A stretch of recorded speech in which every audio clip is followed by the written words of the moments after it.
At the end of the video, you will know how to do it yourself, how to practice it, and I will give you my 4 biggest tips on how to succeed going forward.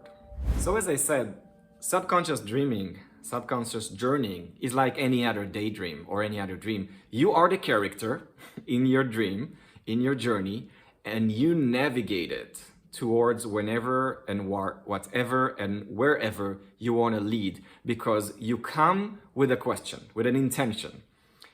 And this can be very specific about what should I do with my partner? We having a rough time, I don't know how to solve it. It can be something like, what career path should I choose? Should I stay or should I go in my current job, or should I pursue this dream that I had all these years? It can be about, should I relocate to that country? Should I move to that city? Should I accept this offer? And it can be something more personal, like, what do I need to work on myself in order to evolve into my next step? What is actually obstructing my way? What is my next challenge to conquer? But tip number 1 is, don't ask yes or no questions. Yes or no questions are very rational, they're very logical, they belong with the waking consciousness, with the normal logical mind operating day-to-day consciousness. They don't really belong in the subconscious mind, where everything is liquid, everything is elusive, everything is symbolic, and everything can have more than one meaning, especially if it's more symbolic or more practical. It can be both sometimes, and it doesn't have to be a clear-cut yes or no. Usually, the yes or no feeling will come from your body.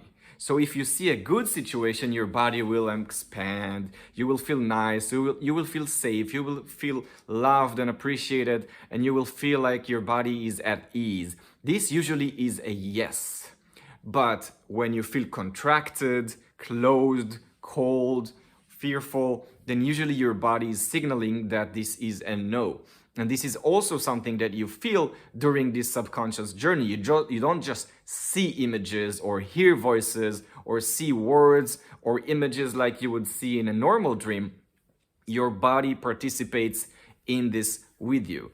And it's very important that we use our body, because our body is the anchor to realize if what is happening is a good thing or a bad thing. If we are scared of it just because we are conditioned to be scared of something and this is our challenge to go through it, or this is just our ego trying to suppress our growth and we try to hold us on from pushing through, or maybe this is a signal that we should stop, and what we're seeing right now is a warning. So let's start and explain how we actually do it. So you find a comfortable position in your house. It can be on the sofa, on your bed, it can be completely lying down, it can be sitting up, whatever you feel like, and you put your headphones. And then you will start hearing the next drum track that you can also find on my channel, and I will link below. And this drum track is very repetitive because it takes your mind, your brain, from the waking states, the beta waves, to the alpha waves. So your brain becomes slower, it can go deeper and leave your normal faculties of discerning, judging, thinking, analyzing, and doing all these activities, and going slower and slower to this semi-trance state, like a daydream, where you are here in this reality, here in your body, but also someplace else, journeying in your subconscious. And of course, the next thing you do is closing your eyes, taking 3 long, deep breaths from your nose, inhaling and exhaling slowly 3 times usually, makes your body relax so you can feel like you can be heavier, almost like going into this kind of self-hypnotic state before you go to sleep, and that you feel safe and secure to leave your body and go elsewhere. So imagine now that we're in a different place. It's like a dream, and we open our inner mind, open our eyes in the mind, and we realize that we are in a different setting. When you ask your question, show me what I should do about this option. Show me what I should choose. Show me how my life would look like if I choose option A over option B. Or show me how to grow up. What do I need to focus on in the next 5 years? All these intentions will lead you in your mind, either visually or instinctively, to a new place. And we will talk about more advanced techniques in different videos. But once you set the question, this is where your control should leave. Because like a dream, you want to let the dream come on to you. So imagine yourself again, lying down or sitting, closed eyes, breathing, with the drum track in your ears, reducing your brain activity to alpha, going deeper and deeper and deeper. And when you set the question, it's like prompting an AI. The question is, should I leave my job? And then your subconscious starts to go over that prompt, like hacking your subconscious with that prompt, and the subconscious which start to show you things. Now the trick here is that you have to be focused and clear your head of anything that might obstruct you, like your chores, your plans, your worries, anything in the future that you need to remember to do, anything in the past that you have to consider. Clear your mind, right? And accept what your subconscious is giving you in return to the question. And then you follow.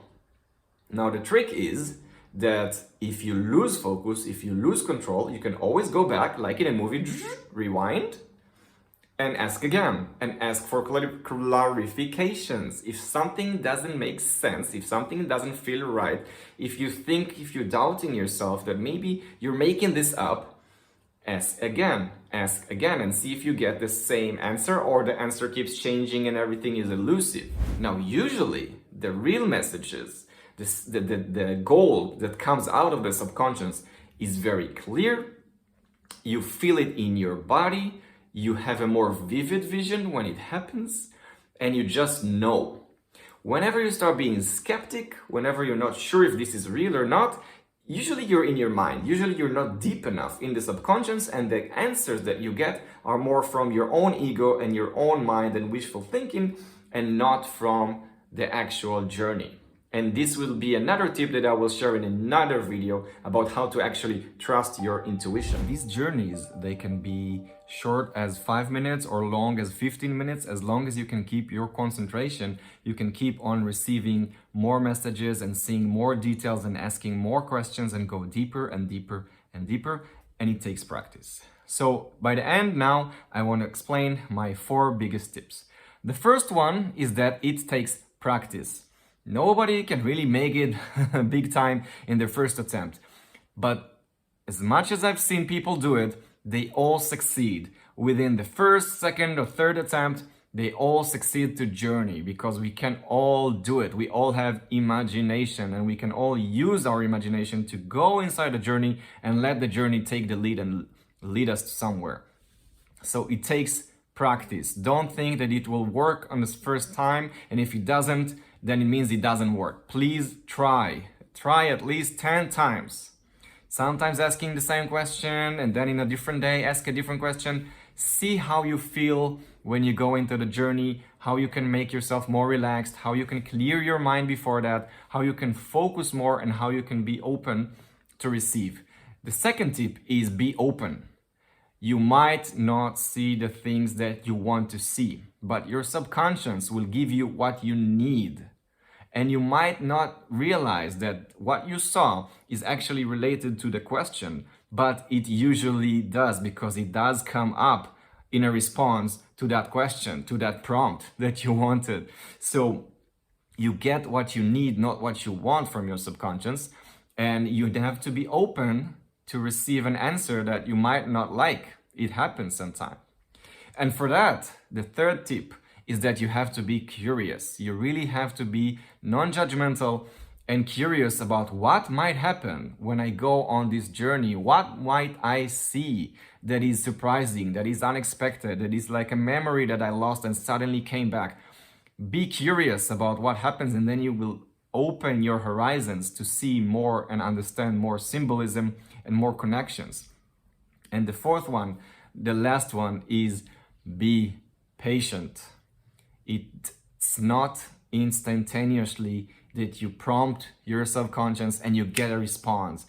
It takes time for your subconscious to dig in, to find it, to explain you in a different way, to find the right symbolism, to show you it in a different atmosphere, in a different setting, so you could understand it now.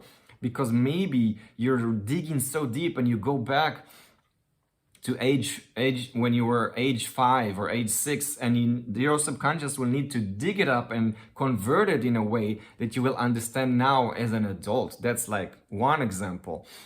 You will see the first step and you think, I'm not sure this is it, maybe there's another layer, and then you will want to be actively digging another layer and another layer and another, and by the end of it, because you were doing the active digging and questioning and navigating, you will know that this is the answer, because you will feel it. You will go through all the steps to reach it until you realize, yes, this is it. So keep practicing, and of course, feel free to comment below and ask me questions and share your experience with everybody else on this channel. Be open, be curious, be patient, and I hope you get a great journey.